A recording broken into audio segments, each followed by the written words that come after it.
Hello student, कैसे हैं आप सभी लोग। आई होप अच्छे होंगे। तो हम लोग क्या पढ़ रहे थे, टोपोग्राफी। टोपोग्राफी में आज हमें पढ़ना है आइस टोपोग्राफी जी। जिस प्रकार नदियां आकृति का निर्माण करती हैं, समुद्री लहरें आकृति का निर्माण करते हैं, उसी प्रकार आइस यानी बर्फ भी आकृति का निर्माण करता है। और बर्फ जो आकृति का निर्माण करता है उसे हम आइस टोपोग्राफी में पढ़ते हैं। आइस टोपोग्राफी को ग्लेशियर भी कह सकते हैं, ग्लेशियर या हिमनद।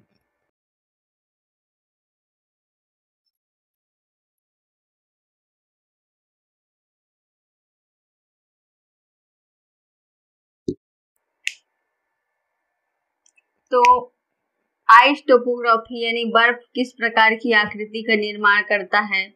U shape valley, U shape valley. इसके पहले हमने देखा था नदियां जो बनाती थी वो क्या बनाती थी, वी शेप वैली। नदियां वी शेप वैली बनाती थी, लेकिन जो बर्फ होते हैं वो यू शेप वैली बनाते हैं। नदियां जो बर्फ होता है वो यू शेप वैली बनाता है और नदियां वी शेप वैली बनाती हैं। और लटकती घाटी, हैंगिंग वैली और नुनाटक। जैसे अगर हम यू शेप वैली की बात करें, जैसे ये क्या है, पर्वत है। ये पर्वत है। जब पर्वतों के बीच से, जिस प्रकार पर्वतों के बीच से नदियां निकलती हैं, उसी प्रकार पर्वतों के बीच से बर्फ जमा हुआ होता है, लेकिन वो भी बहता रहता है। बर्फ जमा हुआ होता है और बहता रहता है। तो बर्फ जब ऐसे यहाँ से ऐसे बहाव बर्फ का निकलता है, जिसे हम ग्लेशियर के नाम से जानते हैं, जब ये बर्फ यहाँ से पर्वतों के बीच से निकलता है तो क्या होता है, नदियां क्या करती हैं जब निकलती हैं पर्वतों के बीच से, जब नदियां निकलती हैं ऐसे, तो ये यहाँ पे काट करके, मतलब यहाँ अपर्दन करके इस घाटी को और गहरा कर देती है, जिससे वी आकार की घाटी का निर्माण होता है। लेकिन बर्फ क्या करता है, यहाँ पे बर्फ जमा हो जाता है। यहाँ पे बर्फ जमा हो जाने के कारण ये वी आकार की नहीं बल्कि ये यू आकार की घाटी का निर्माण करता है, यू आकार की घाटी का। तो जो बर्फ होता है वो यू आकार की घाटी का निर्माण करता है, और जो नदियां होती हैं वो वी आकार की घाटी का निर्माण करती हैं। इसके बाद हम अगर हैंगिंग वैली की बात करें, हैंगिंग वैली की, तो हैंगिंग वैली क्या होती है, जैसे ये कोई बड़ा सा बर्फ का टुकड़ा है, टुकड़ा नहीं मतलब बहुत बड़ा बर्फ होता है। बर्फ जैसे पर्वत होते हैं तो इस प्रकार बहुत बड़े बड़े बर्फ होते हैं। इसी के पास एक छोटा सा बर्फ का ये जैसे इसके पास अटैच हो जाता है। ये बहुत बड़ा सा ग्लेशियर है, बर्फ है, और इसी के पास एक छोटा सा बर्फ का टुकड़ा जो होता है वो अगर इससे अटैच रहता है तो इसे कहते हैं हैंगिंग वैली। हैंगिंग वैली यानी कि ये लटकता हुआ दिखाई दे रहा है, इसलिए इसे हम हैंगिंग वैली यानी लटकती घाटी के नाम से जानते हैं। जब यही बर्फ का जो ग्लेशियर होता है, जब यही बर्फ का ग्लेशियर इस बड़े वाले बर्फ के ग्लेशियर के अंदर घुस जाता है, जैसे कि आप देखे होंगे बर्फ का टुकड़ा अगर ले लेते हैं, दो बर्फ का टुकड़ा लो, आपस में उनको रख दो तो क्या होते हैं, वो पिघल जाते हैं। दोनों बर्फ के टुकड़े को अगर आपस में रख दिया जाए तो दोनों बर्फ के टुकड़े पिघल जाते हैं। तो जब यहाँ पे एक ये बर्फ का ग्लेशियर है और एक ये है, तो साथ में यहाँ पे क्या होगा, यहाँ पे ये बर्फ पिघलना चालू हो जाएगा, ये बड़ा वाला, और साथ ही साथ छोटा वाला भी पिघलेगा। तो जब ये पिघल कर ये इसके अंदर चला जाएगा, जैसे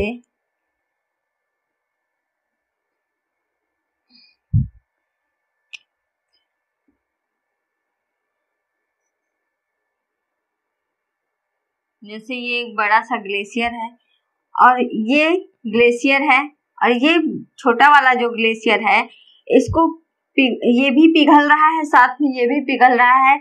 इतना इसके अंदर मतलब जगह बना लेता है, इसके अंदर पहुंच जाता है जब ये इसके अंदर हो जाता है। यानी एक बड़े ग्लेशियर के अंदर एक जब छोटा ग्लेशियर प्रवेश कर जाता है तो इसे हम कहते हैं नुनाटक। इसे क्या कहेंगे? नुनाटक। तो यू शेप वैली क्या होता है? यू शेप वैली जब पर्वतों के बीच से बर्फ निकलता है, बर्फ जैसे उसे क्या कहते हैं? ग्लेशियर कहते हैं। जब ग्लेशियर निकलता है तो पर्वतों के साइड ये ऐसे बर्फ जमा हो जाता है, नीचे भी ऐसे बर्फ जमा हो जाता है यहाँ पे पूरा। तो इसी को कहते हैं, यहाँ पे यू आकार की घाटी बनती है, इसे यू आकार की घाटी कहते हैं, यू शेप वैली कहते हैं। और जब लटकती घाटी एक बड़े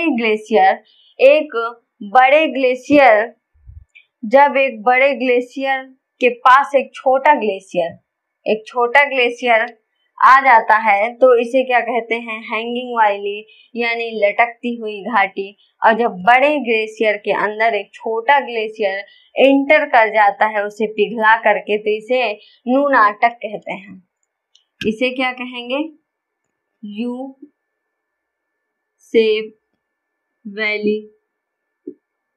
इसे क्या कहेंगे? लटकती घाटी। और इसे क्या कहेंगे? नुनाटक।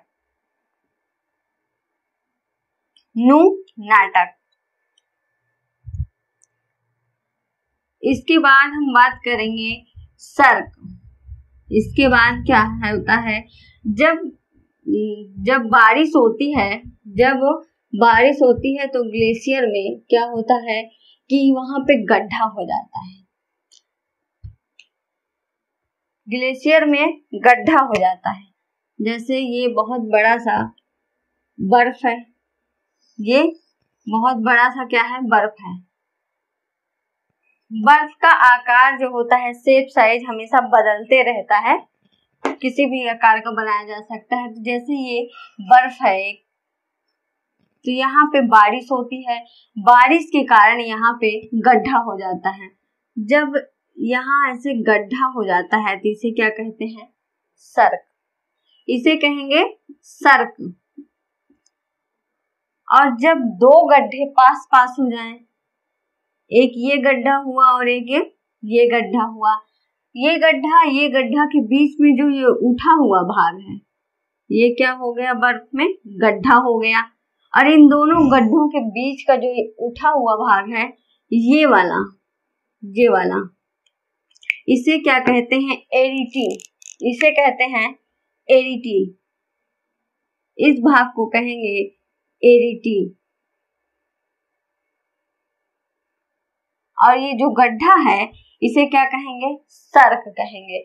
जब यही गड्ढे लगातार होते हैं, जैसे एक ये गड्ढा हुआ, दूसरा ये हुआ, तीसरा ये हुआ, चौथा ये हुआ, मतलब कई गड्ढे, 2 से अधिक गड्ढे जब हो जाते हैं तो इनके बीच में जो उठा हुआ भाग होता है, कहने का मतलब है जब कई एरिटी बन जाती हैं तो इसे कहते हैं गिरी श्रृंग। इसे कहते हैं गिरी श्रृंग। जैसे यहाँ आप देख रहे हैं, एक ये एरिटी है, एक ये एरिटी है, ये एक एरिटी है, ये एक एरिटी है। तो ये जो चारों लाइन से एरिटी बनी हुई है इसको क्या कहेंगे? गिरी श्रृंग। गिरी श्रृंग।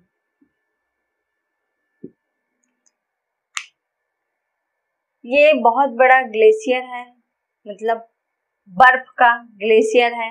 और यहाँ पे बारिश जब होती है, बारिश के कारण क्या होता है? बर्फ में गड्ढा हो जाता है। जब एक गड्ढा होता है तो उसे क्या कहते हैं? सर्क कहते हैं। जब 2 गड्ढे हो जाते हैं और उसके 2 गड्ढे होते हैं तो उसके बीच का जो स्थान होता है वो उठा हुआ होता है तो इसको क्या कहते हैं, एडिटी कहते हैं, इसको एडिटी कहते हैं। और जब कई एडिटी लगातार बन जाते हैं, कई एडिटी लाइन से लगातार बन जाते हैं, जैसे 1 2 3 4, कितने एडिटी हैं, 4, कई एडिटी बन जाते हैं तो इसे कहते हैं गिरी श्रृंग, गिरी श्रृंग। इसके बाद जब बर्फ में क्या होता है, इस पार से उस पार दिखाई देने लगे, मान लीजिए ये एक बर्फ है, ग्लेशियर है, और इसमें क्या हो जाए, होल हो जाए, और इस पार से उस पार दिखाई देने लगे, यहाँ मान लीजिए होल हो गया है या ऐसे होल हो गया है, तो इसको क्या कहेंगे, कॉल कहेंगे, इसको कॉल कहेंगे। यहाँ बर्फ का इतना बड़ा होल होता है कि यहाँ से आदमी आ जा भी सकता है, काफी बड़ा होल होता है, इसमें आना जाना आयात निर्यात मतलब यातायात की सुविधा हो जाती है, तो इसे क्या कहते हैं, कॉल कहते हैं। जब ग्लेशियर में बहुत बड़ा होल हो जाता है कि इस पार से उस पार दिखने लगता है तो इसे कॉल कहते हैं, इसे क्या कहते हैं, कॉल कहते हैं। अब ये बताइए, ये जो बर्फ बारिश हुई, बर्फ यहाँ से निकल करके कहीं और गया होगा, जब बारिश हुई यहाँ पे क्या हुआ, गड्ढा हुआ, बारिश के पानी से यहाँ हुआ गड्ढा हुआ, तो यहाँ का बर्फ कहाँ गया, इसमें का बर्फ, इसमें का बर्फ, ये इन सभी का बर्फ कहाँ गया, इन सभी का बर्फ आगे कहीं होगा, तो आगे जाकर के ये बर्फ जो होता है वो पर्वतों पर पर्वत जो होते हैं उन पर बिखरा जाता है। जैसे ये है, ये पर्वत है, इस पर ये बर्फ क्या होंगे, बिखरा जाएंगे, ऐसे ऐसे इस पर ये बर्फ बिखरा जाएंगे, मतलब बर्फ की एक जैसे चादर टाइप में पूरा ढक जाएगा, ये पर्वत बर्फ से ढक जाएगा। इसी को क्या कहते हैं, हिमोड़ कहते हैं, इसी को हिमोड़ कहते हैं।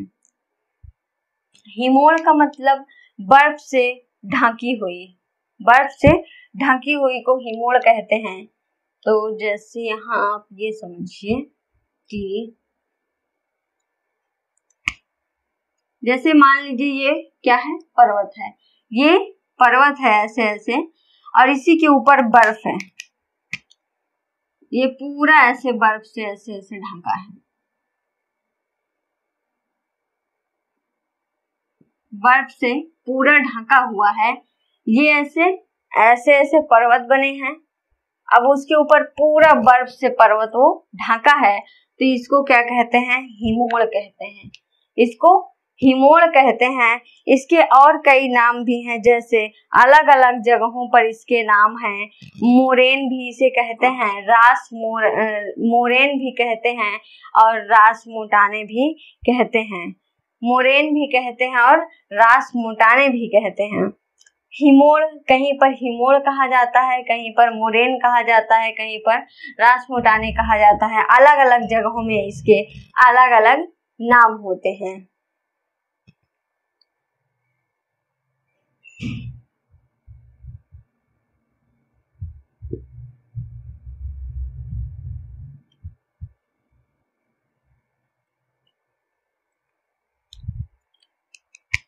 ये क्या है, वैली है, पर्वत है, ये पर्वत है, और इस पर क्या है, बर्फ है, इस पर ऐसे बर्फ है, बर्फ से ये क्या है, ढका हुआ है पर्वत,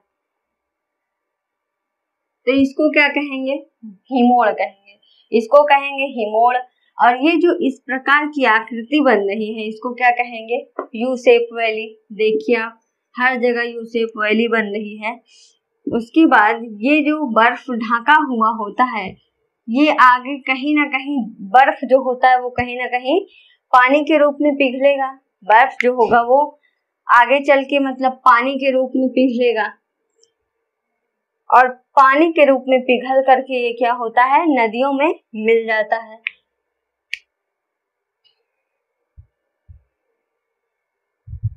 ये है वैली, और ये बर्फ है, बर्फ से ढका हुआ है और ये यू आकार की, यहाँ पे जो नीचे घाटी होती है, यहाँ पे बर्फ जम जाने के कारण ये यू आकार की घाटी बनाता है बर्फ। तो यहाँ से ये बर्फ क्या होगा, पानी के रूप में ऐसे पिघलेगा। जब ये बर्फ ऐसे पानी के रूप में पिघलता है और आगे चल कर के ये बर्फ पानी, जब पानी बन जाता है तो आगे नदियों में मिल जाता है। तो यहाँ पर पूरा बर्फ तो एक साथ पानी नहीं बनेगा, कुछ पानी रहेगा तो कुछ बर्फ के टुकड़े भी रहेंगे। जो बर्फ के टुकड़े यहाँ पर रहते हैं, जैसे एक बर्फ का टुकड़ा है, ऐसे है, ये बर्फ का एक टुकड़ा है, और जब यहाँ पे पानी, जब इसके नीचे मतलब ये पानी है और ये बर्फ का टुकड़ा है, आप देखे होंगे जब पानी में बर्फ का टुकड़ा डाल दो तो क्या होता है, पानी जो होता है वो बर्फ के टुकड़े को नीचे से पिघलाता है। पानी बर्फ के टुकड़े को क्या करता है, नीचे से पिघलाया करता है। ये पानी है, बर्फ हमेशा पानी के ऊपरी सतह पर तैरता है, बर्फ कभी पानी में नहीं डूबता है। तो ये पानी है और ये बर्फ ऐसे तैर रहा है। अब ये पानी क्या करेगा कि बर्फ को ऐसे पिघलाना चालू करेगा और ये ऐसे ऐसे ऐसे ऐसे इसका नीचे से एकदम पिघला देगा। तो ये जो बर्फ का टुकड़ा है वो किस आकार का बन जाएगा, ऐसे हो जाएगा, मतलब ऐसे हो जाएगा। ये क्या हो गया, उल्टा नाव के आकार की आकृति बन रही है। कैसे बन रही है, उल्टा नाव के आकार की आकृति बन रही है। तो इसे कहते हैं, इसे क्या कहते हैं, ड्रमलीन, इसे कहेंगे ड्रमलीन।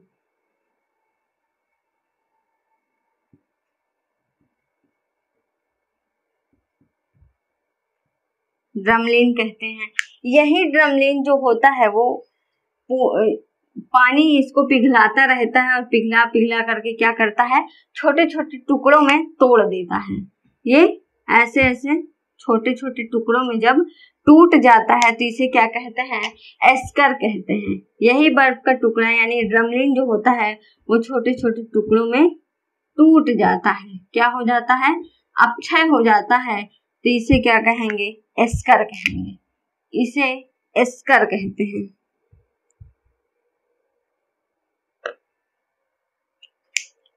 यहाँ आप देख रहे हैं ये क्या है, पर्वत है, पर्वतों के ऊपर क्या है, बर्फ, बर्फ मतलब ढका हुआ है बर्फ से, और ये यू आकार का घाटी बना रहा है। क्यों यू आकार का घाटी बना रहा है, क्योंकि बर्फ जो होता है वो पूरी तरह से नहीं बहता है, थोड़ा बहुत तली पे जम जाता है, इसलिए ये यू आकार की घाटी बना रहा है। और ये बर्फ जो है वो हमेशा तो जमा नहीं रहेगा, फिर ये पानी बन करके पिघलेगा। जब पानी बन करके पिघलता है तब ये बर्फ, कुछ बर्फ पानी बन जाते हैं और कुछ बर्फ के टुकड़े रहते हैं। ये बर्फ का टुकड़ा चौकोर या किसी भी प्रकार की आकृति का रहता है।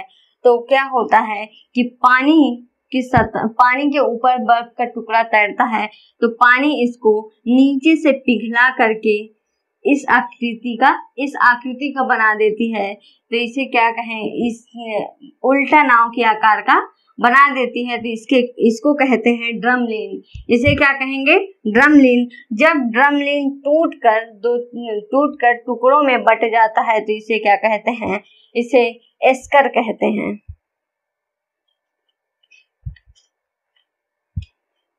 आगे हम नदियों के तट के बारे में समुद्र के किनारों के बारे में बात करेंगे। समुद्र के जो तट होते हैं यानी कास्ट जो होते हैं वो कितने प्रकार के होते हैं।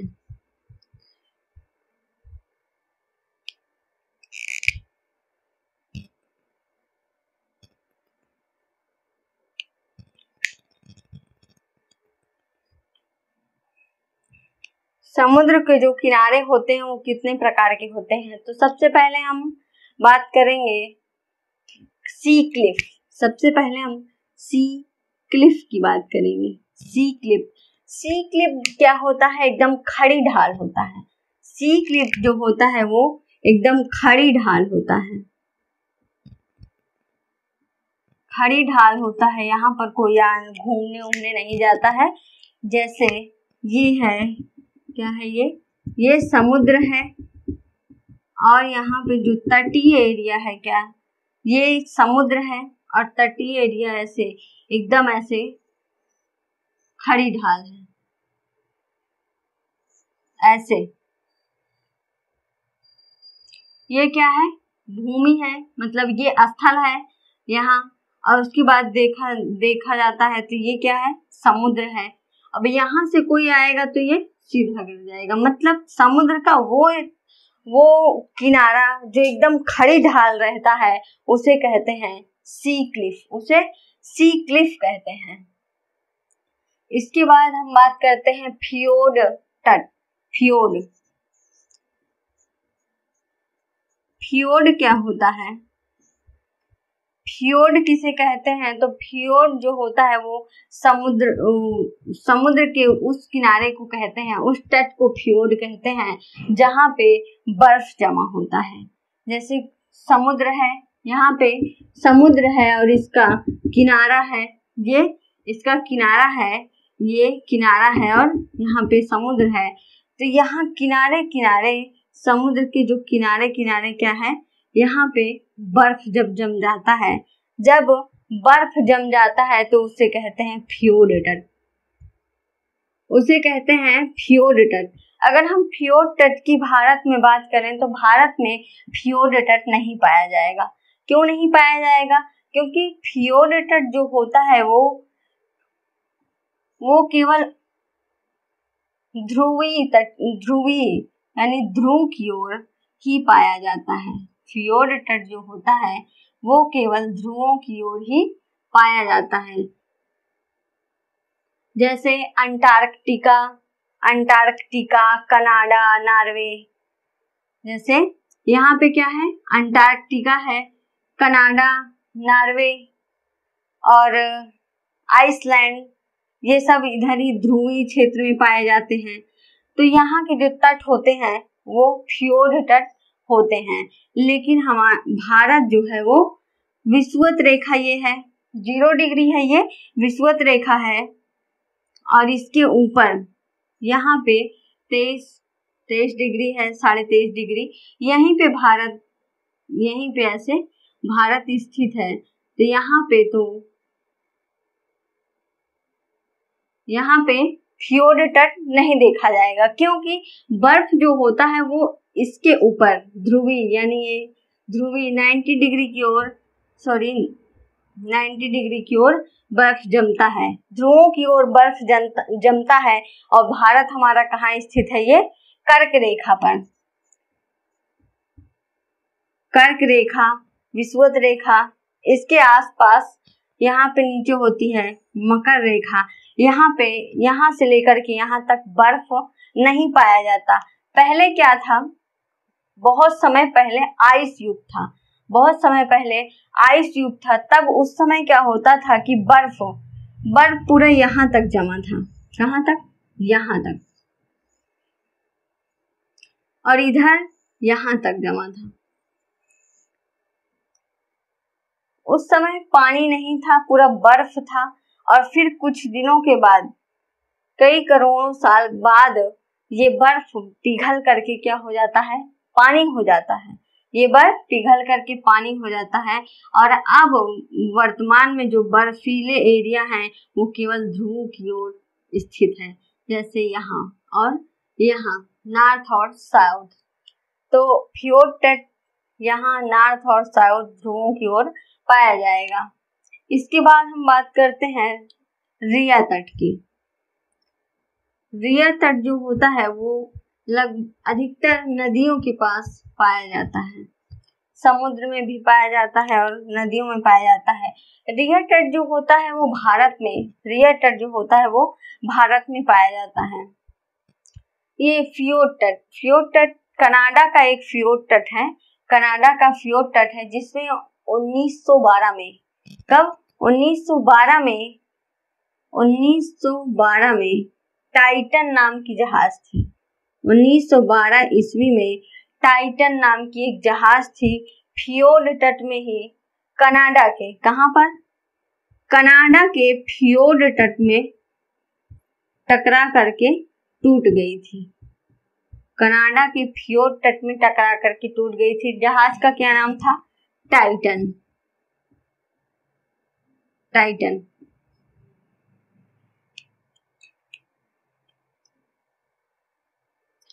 रियर तट की हम बात कर रहे थे, तो रियर तट जो होते हैं वो भारत में देखने को मिलते हैं। ये हो गए रियर तट। रियर तट, तो रियर तट क्या किसे कहते हैं, जैसे मान लीजिए ये क्या है, समुद्री तट है। ये समुद्र का क्या है, किनारा है।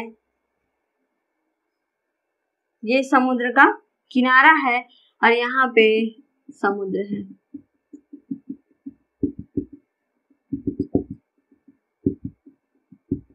यहाँ पे समुद्र है, तो ये ऐसे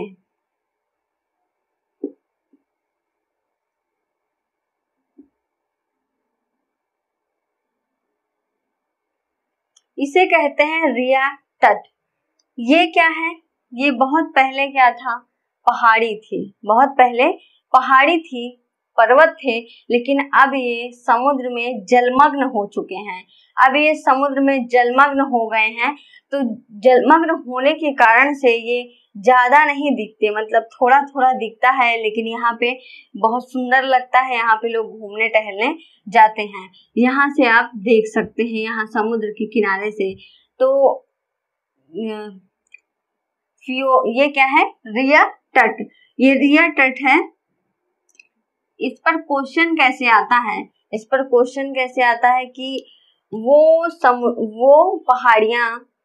पहाड़ियां जो जलमग्न हो चुके हैं, वो पहाड़ियां जो जलमग्न हो चुकी हैं और समुद्र के किनारे के, क्या, समुद्र के किनारे के यानी समुद्र के तट के लंबवत स्थित हैं। ये क्या है, लंबवत। लंबवत का मतलब होता है 90 डिग्री। लंबवत का मतलब होता है 90 डिग्री, लेकिन यहाँ पे एक्यूरेट मतलब एकदम 90 डिग्री नहीं होता, लगभग 90 डिग्री होता है। तो ये क्या है, तट है। इसके लंबवत, ये इसके लंबवत है, 90 डिग्री है। ये भी लंबवत है, ये भी लंबवत है, इसे रियर तट कहते हैं। क्वेश्चन पूछा जाता है कि वो पहाड़ियां जो अब जलमग्न हो चुकी हैं, पहले कभी ये पहाड़ी थी लेकिन अब जलमग्न हो चुकी हैं, वो पहाड़ियां समुद्र के लंबवत हैं। तो कौन सी पहाड़ी, कौन सा तट होगा, रियर तट इसे कहते हैं। इसके बाद हम बात करें, रियर तट जो होता है वो भारत में पाया जाता है। इसके बाद हम बात करेंगे डालमेशियन तट की। क्या, डालमेशियन तट की। तो डालमेशियन तट बहुत ज्यादा उसमें डिफरेंट नहीं होता है। डालमेशियन तट और रियर तट में बहुत ज्यादा, डालमेशियन तट और रियर तट में बहुत ज्यादा डिफरेंट नहीं होता है। जैसे ये रियर तट है, समुद्र के तट के लंबवत स्थित होते हैं। जो डालमेशियन तट होते हैं वो क्या होते हैं, समुद्र के तट के समुद्र के तट के वो पैरेलल स्थित होते हैं, मतलब समानांतर स्थित होते हैं। ये क्या है, समुद्र का तट है, ये समुद्र का तट है और ये पानी है।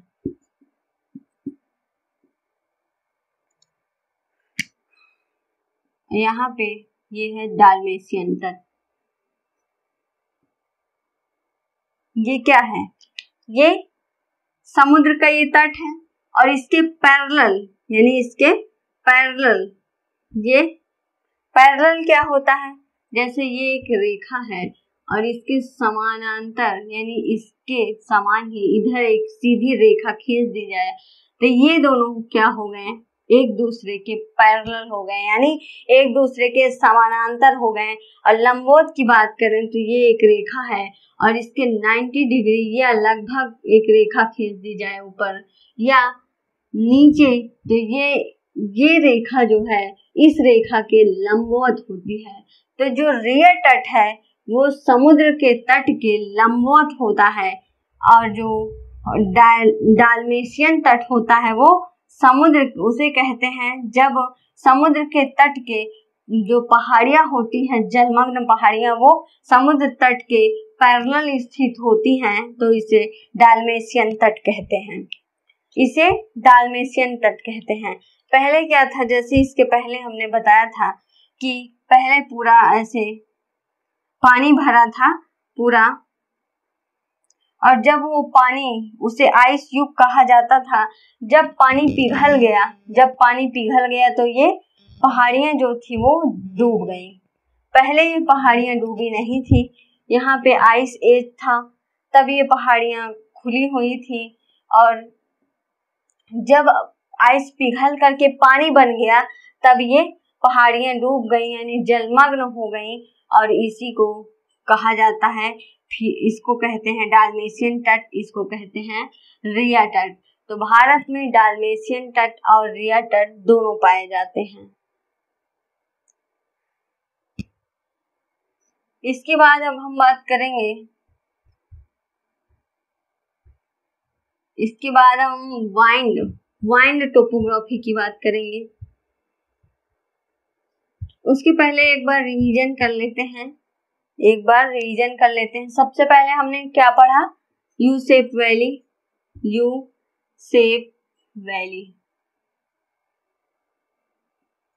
शेप वैली क्या थी, ये क्या है, पर्वत, इसके बीच से क्या निकल रहा है, बर्फ, इसके बीच से ग्लेशियर निकल रहा है, जिसके कारण यहाँ पे इसके नीचे तली पर क्या हो रहा है, बर्फ जम रहा है। बर्फ जमने के कारण ये यू आकार की आकृति बना रही है, जिसे कहते हैं यू शेप वैली। इसके बाद हमने पढ़ा लटकती घाटी।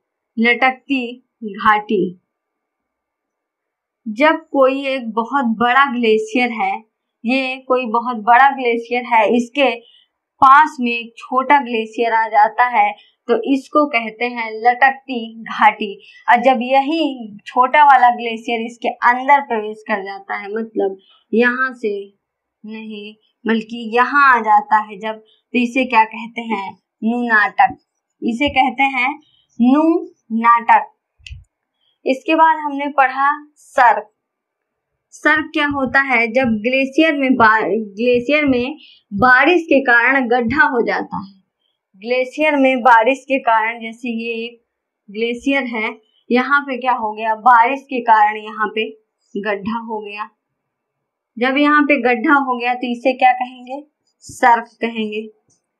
जब ये दो गड्ढे हो जाते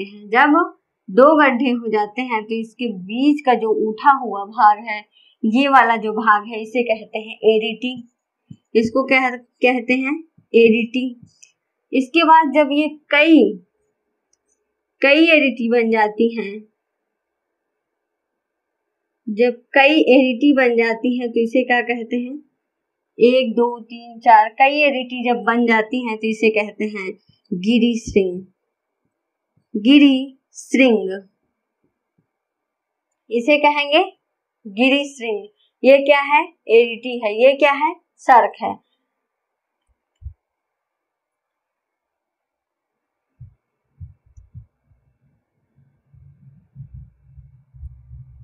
इसके बाद हम क्या देखें, ड्रमलिन, हिमोड़ क्या होता है, जब पर्वतों पर पर्वत जो होते हैं वो बर्फ से ढक जाते हैं, तो उसे हिमोड़ कहते हैं। ड्रमलिन पानी में उल्टा नाव के आकार की जो आकृति होती है, जैसे ये बर्फ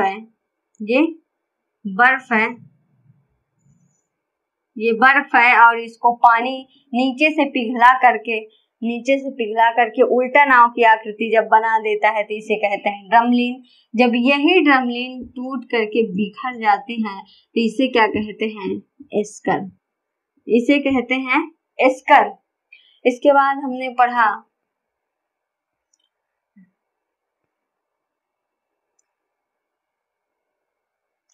क्या पढ़े हम? सी क्लिफ। समुद्र की ढाल होती है, यदि खड़ी ढाल होती है तो उसे सी क्लिफ कहते हैं। खड़ी ढाल को सी क्लिफ कहते हैं। फियोर्ड तट किसे कहते हैं? समुद्र के तट पर जब बर्फ जम जाता है, बर्फ जब जम जाता है, चाहे वो सी क्लिफ हो यानी चाहे खड़ी ढाल हो, चाहे रियर तट हो, चाहे डाल्मेशियन तट हो, बर्फ कहीं भी जम सकता है। जब जिस तट पर बर्फ जम जाता है उसे फ्योर्ड तट कहते हैं। और ये तट जो फ्योर्ड तट होता है ये बहुत ठंडा होता है, यहाँ पर हमेशा ठंडा रहता है। उसके बाद हमने देखा रियर तट। जब समुद्र के तट के लंबवत कोई डूबी हुई यानी जलमग्न पहाड़ियां स्थित होती हैं, इसे क्या कहते हैं? रियर तट। लेकिन जब डाल्मेशियन कहते हैं, जब यही लंबवत ना होकर के बल्कि समानांतर हो जाती हैं, यही जलमग्न पहाड़ियां समुद्र तट के समानांतर हो जाती हैं, तो इसे क्या कहते हैं? डाल्मेशियन तट। इसे डाल्मेशियन तट कहते हैं। इसे और भी कह सकते हैं, जैसे ये क्या है? पानी का बहाव है। तो जब डूबी हुई जलमग्न पहाड़ियां धारा के रोधिका के रूप में खड़ी होती हैं, जब डूबी हुई ये जलमग्न पहाड़ियां हैं और ये धारा ऐसे बह रही है तो धारा के रोधिका के रूप में खड़ी होती हैं, तो इसे डाल्मेशियन तट कहते हैं। या तो धारा के रोधिका के रूप में खड़ी होगी, यहाँ ऐसे ये खड़ी है तो ये क्या हो गई? धारा के रोधिका के रूप में खड़ी है, और ये समुद्र तट के समानांतर भी है, इसी को डाल्मेशियन तट कहते हैं। इसके बाद हम देखते हैं वाइंड टोपोग्राफी क्या होता है कि हवा के द्वारा जो आकृति बनती है उसे वाइंड टोपोग्राफी कहते हैं। जैसे मरुस्थल क्षेत्र में बात करें तो मरुस्थल क्षेत्र में क्या होता है? जब हवा चलती है, वायु चलता है, तो वहां पे मरुस्थल क्षेत्र में क्या होता है? बालू पाया जाता है। तो बालू को इकट्ठा कर देती हैं। बालू को इकट्ठा करके जो आकार बनता है वो, या हवाओं के द्वारा जो मुलायम चट्टानें होती हैं, बालू को एक स्थान से उड़ा करके दूसरे स्थान ले जाने में, वहां मुलायम जो चट्टानें होती हैं उनको काटने में, मतलब हवाओं के द्वारा अगर बालू को इकट्ठा करती हैं तो क्या करती हैं? निक्षेपण करती हैं। अगर चट्टानें हैं कोई और चट्टानों को तोड़ फोड़ करती हैं तो वो क्या हो गया?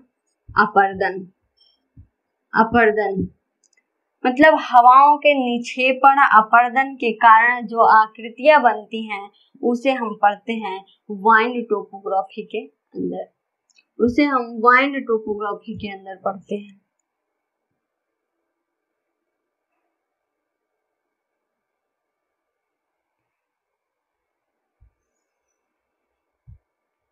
तो सबसे पहले हम देखते हैं छत्रक शिला। छत्रक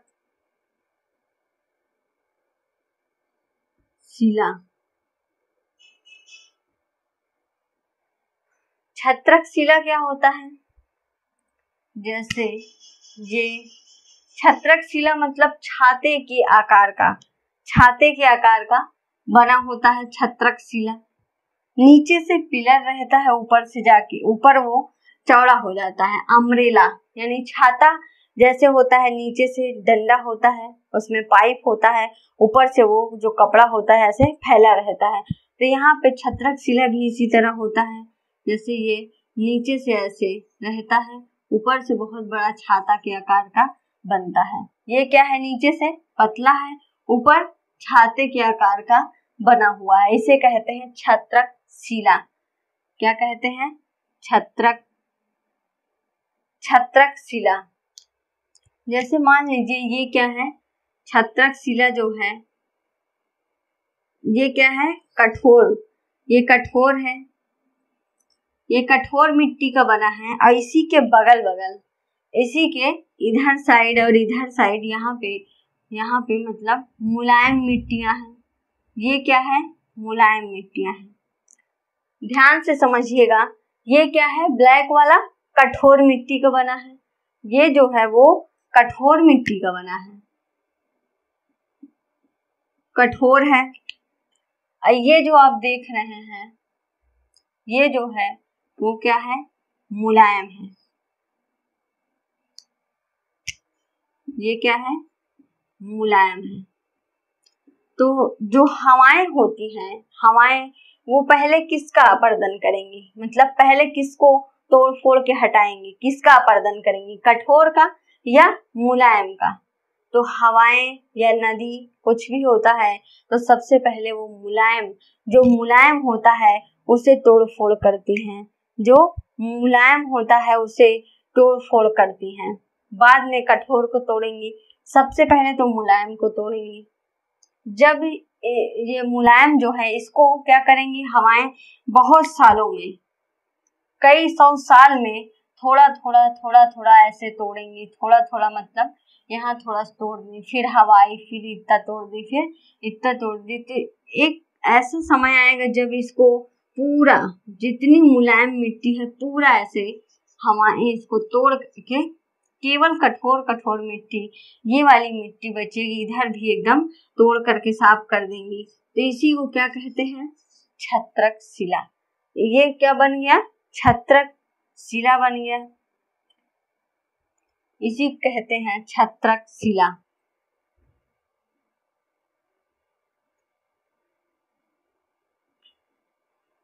अब हवा जो है वो यहाँ पे तो रुकी ही नहीं, फिर क्या करेंगे, इसको तोड़ना चालू करेंगे। अभी तक तो मुलायम जो मिट्टी थी उसको तोड़ी, अब ये कठोर वाली को तोड़ना चालू करेंगी। जब इसको तोड़ेंगी तो कई 100 साल में इसको भी थोड़ा थोड़ा तोड़ करके जब इसको खत्म करेंगी, कैसे, यहाँ इसको भी जब खत्म कर देंगे तोड़ के, तो ये क्या बन गया, ये कैसे बन गया, देखिए ये इस आकार का बन गया कुछ। इसे कहते हैं भूस्तंभ। इसे क्या कहते हैं, भूस्तंभ। तो छत्रक शिला पहले छत्रक शिला जो होता है, अगर उसका ऊपर वाला जो हिस्सा होता है अपर्दन हो जाता है ऊपर वाले हिस्से का, तब वो छत्रक शिला किसमें बदल जाता है, भूस्तंभ में,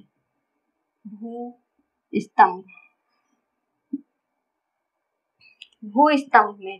तो क्वेश्चन कैसे पूछता है, क्वेश्चन ये पूछेगा कि जब मतलब छत्रक शिला के ऊपर वाले हिस्से का जब हवाएं अपर्दन कर देती हैं तो उससे किस प्रकार की आकृति का निर्माण होता है। तो जब ये क्या था, छत्रक शिला था, और हवा क्या की, ऊपर वाले हिस्से को उड़ा दी यानी अपर्दन कर दी, तब ये क्या बन गया, भूस्तंभ। मतलब एक पिलर की तरह है जमीन पर खड़ा, इसलिए ये भूस्तंभ बन गया। जब कई भूस्तंभ एक साथ खड़े हो जाएं, जब कई भूस्तंभ, ये भूस्तंभ है और भी कई भूस्तंभ है, एक साथ खड़े हो जाएं, जैसे ये कई भूस्तंभ, ये क्या है, जमीन है, और इस पर कई भूस्तंभ एक साथ जब खड़े हो जाते हैं तो इसी को कहते हैं यारमड। इसी को कहते हैं, क्या कहते हैं, यारमड।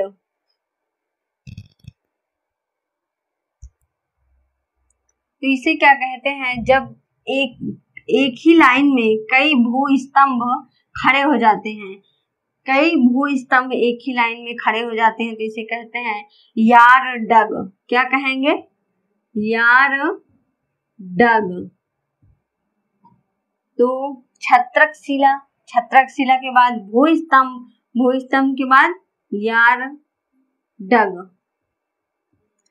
इसके बाद हम बात करेंगे, ये यारडग जो हैं, क्या ये हमेशा इसी तरह खड़े रहेंगे, नहीं, ये भी नहीं खड़े रहेंगे, क्योंकि हवाएं अभी अपरदन मतलब अभी भी अपरदन करना रुकेंगी नहीं, हवाएं अभी भी तोड़ फोड़ करती रहेंगी। फिर क्या करेंगी, हवाएं इसको तोड़ करके मतलब ऐसे तोड़ देंगी, इसको तोड़ करके छोटा कर देंगे, इसको तोड़ना शुरू करेंगे सबको, और फिर तोड़ तोड़ के क्या कर देंगे, छोटा छोटा कर देंगे।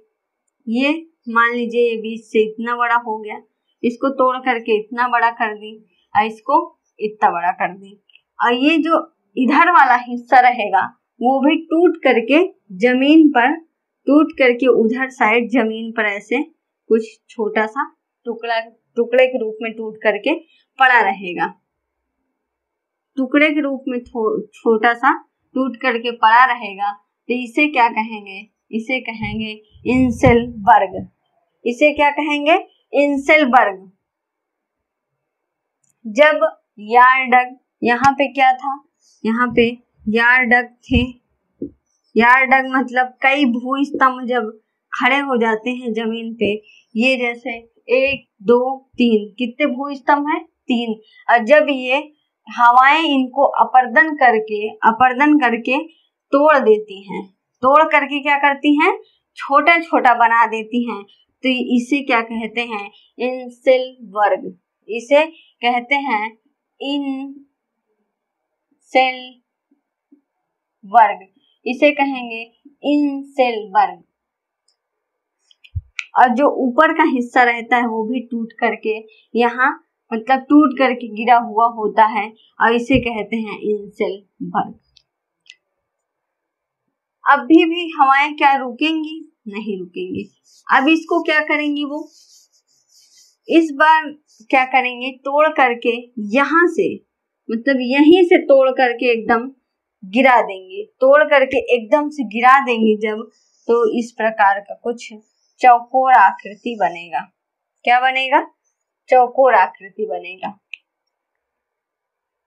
यहाँ पे तोड़ी, इनको गिराई, अब क्या करेंगे हवाएं, ये जो इंसेलबर्ग हैं इसको तोड़ेंगी, अपरदन इसका करेंगी, और तोड़ तोड़ करके क्या करेंगी, जमीन पर गिरा देंगी। जब ये गिर जाएगा तो ये कुछ ऐसे आकृति का निर्माण करेगा जैसे ये, तो इसे क्या कहते हैं, इसे कहते हैं डाइकांटर।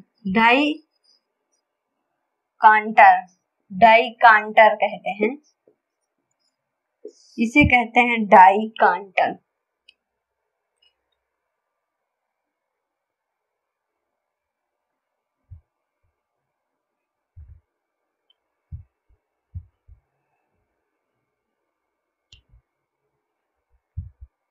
क्वेश्चन कैसे पूछा जाता है, जैसे ये क्या है, इसके बाद हमने क्या पढ़ा था,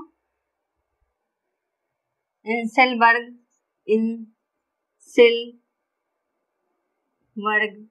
उसके बाद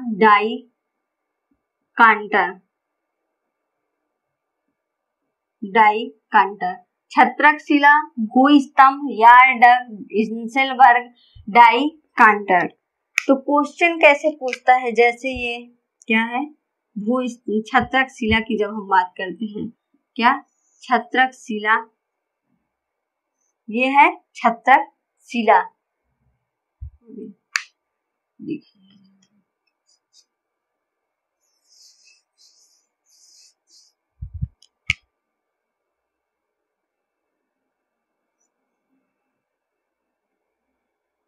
ये क्या है, छत्रक शिला। तो यहाँ पे जो मुलायम, ये क्या हो गई, मुलायम मिट्टी है, कठोर मिट्टी है, और यहाँ पे जो साइड मुलायम मिट्टी होती है। तो क्वेश्चन में पूछा जाता है कि जब मुलायम मिट्टी और कठोर मिट्टी एक साथ होती हैं, तो उसमें से जब मुलायम मिट्टी का हवाएं अपरदन कर देती हैं, तो वो क्या बनता है, छत्रक शिला। ध्यान रखिएगा, छत्रक शिला तभी बनेगा जब ऊपर इसके छाता के आकार का यानी अम्ब्रेला के आकार का आकृति होगा, तभी बनेगा। इसके बाद भूस्तंभ में कैसे पूछता है, जैसे ये हो गया भूस्तंभ, ये है भूस्तंभ, और इसके साथ में ये है मुलायम मिट्टी। जब मुलायम मिट्टी का अपरदन हो जाता है तो ये कठोर मिट्टी बचती है और इसी को कहते हैं भूस्तंभ। जब कई भूस्तंभ एक साथ खड़े होते हैं, जब कई भूस्तंभ एक साथ खड़े होते हैं तो उसे क्या कहते हैं? यार्डग, यार्डग कहते हैं। जैसे ये है भूस्तंभ एक हो गया, दूसरा ये भूस्तंभ हो गया और तीसरा ये भूस्तंभ हो गया। तो ये तीनों जमीन पर एक साथ खड़े हैं। ये क्या है? कठोर मिट्टी है, ये कठोर मिट्टी है और बीच में इनके मुलायम मिट्टी है। इनके बीच में क्या है? ये मुलायम मिट्टी है। यहाँ भी मुलायम मिट्टी है,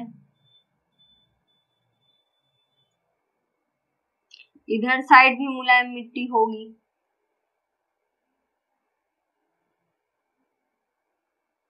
और इधर साइड भी मुलायम मिट्टी होगी। तो क्वेश्चन क्या पूछेगा? जब मुलायम मिट्टी, कठोर मिट्टी, मुलायम मिट्टी, कठोर मिट्टी, मतलब मुलायम मिट्टी और कठोर मिट्टी एक साथ लगातार खड़ी हो, मुलायम मिट्टी और कठोर मिट्टी एक साथ लगातार खड़ी हो, तब वहां पर जब हवाएं अपरदन करेंगी तो अपरदन के फलस्वरूप किस आकृति का निर्माण होगा? अब आप लोग बताइएगा कि जब यहाँ से हवाएं ये मुलायम वाली मिट्टी को हटा देंगी, यानी अपरदन कर देंगी और यहाँ के भी मुलायम वाली मिट्टी को जब अपरदन करके तोड़ फोड़ के हटा देंगी तो ये क्या बन गया? भूस्तंभ। और ये भी बन गया भूस्तंभ, ये भी बन गया भूस्तंभ। और जब कई भूस्तंभ एक साथ खड़े होते हैं, जब कई भूस्तंभ एक साथ खड़े होते हैं तो इसे क्या कहते हैं? यार्डग कहते हैं। यहीं पे क्या करती हैं? जब यार्डग को छोटा कर देती हैं, यार्डग जो होता है उसको हवाओं के अपरदन के फलस्वरूप जब ये छोटे हो जाते हैं, जब ये छोटे हो जाते हैं और इधर वाला हिस्सा जो होता है ऊपर वाला उसे तोड़ करके जमीन में गिरा देती हैं तो इसे क्या कहते हैं? इंसेलबर्ग। इसे इंसेलबर्ग कहते हैं। और जब इन सबको तोड़ करके, इंसेलबर्ग को भी तोड़ करके ये इस प्रकार की कुछ चौकोर आकृति का निर्माण करती हैं तो इसे डाइकांटर कहते हैं, इसे डाइकांटर कहते हैं। जब हवाएं क्या करती हैं? ये यार्डग जो होता है उसको क्या करती हैं?